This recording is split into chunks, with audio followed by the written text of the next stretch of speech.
Ой. Келінжан, абысының келатыр. Ал, бүгінгі мерекелеріңіз құтты болсын.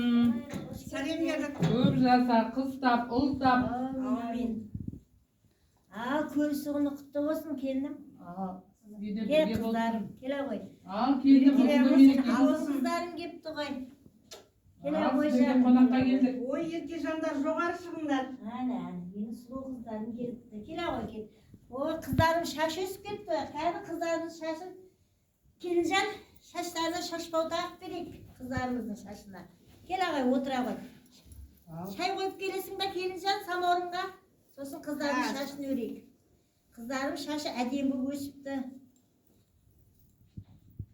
Шаштарын өрейік қыздарымның. Кәні келе, алдыма отыра ғой. Саған бере саған менің қыздарым.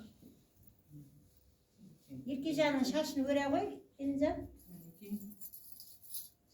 Қыздарымызға шашбауын тағайық. Қыздарыма арнап шашбау алып қойғанбыз біз. Жеңгелер шашбау алып қойған. Мына шашбау біздің қазақтан өзіміздің салт дәстүріміз. Қыздардың шашы ұзын болсын деп, қыздарымыз ақылды болсын деп, сұлу болсын деп, әдепті қыз болсын деп қыздарымызға шашбау таққан. Шашбау таққанымыз мына қыздарымыздың шашы ұзын болып өссін, ақылды болып өссін дегеніміз. Шашбау таққан қыздар жүгірмейді, қатты жүгірмейді, жай жүгіреді. Өйткені шашбау таққан қыздар келатқанда, қыздарды шашбауы сылдыраған естігенде, үйдегі қариялар айтады, қыз бала келе жатыр үйге деп сөйтіп қарияларымыз сондай деп айтқан әжелеріміз. Сол үшін шашбау таққан кезде қыздар жүгірмеңдер үй жаққа келатқанда. Жай жүріп келіңдер. Шашбау таққан қыздар бойын тік ұстайды. Бойын тік ұстап әдемі болып жүреді.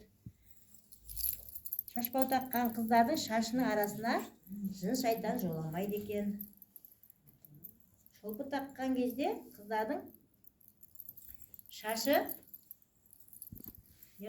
шашы өссін деген, ұзын болып өссін деп басы ауырмас үшін таққан екен. Ал қыздарым, шашбауларың құтты болсын, шашбауларың тастамаңдар. Өстіп шаштарыңды қос өрімге бөліп жүріңдер. Шаштарың ұзын болып өседі. Біздің Еркежан қандай сұлу болып шыға енді. Кәні қыздарым, кәні шашбауларын көрсетіңдерші кәні. Әжесі, Еркежанға қарап жүріңізші, шашбау таққаннан кейін біздің Еркежанның әдем көркем сұлу әсем қыз болып шыға енді. Шашбауларын тақпаңдар, тастамаңдар, өйстіп әдем болып тағып жүріңдер. Қыз бала шашбау тағып жүреді, естеріңде болсын. Ақылды болады шашбау таққан қыздар. Жарай ма қыздарым? Рахмет, әжеден. Айналайын.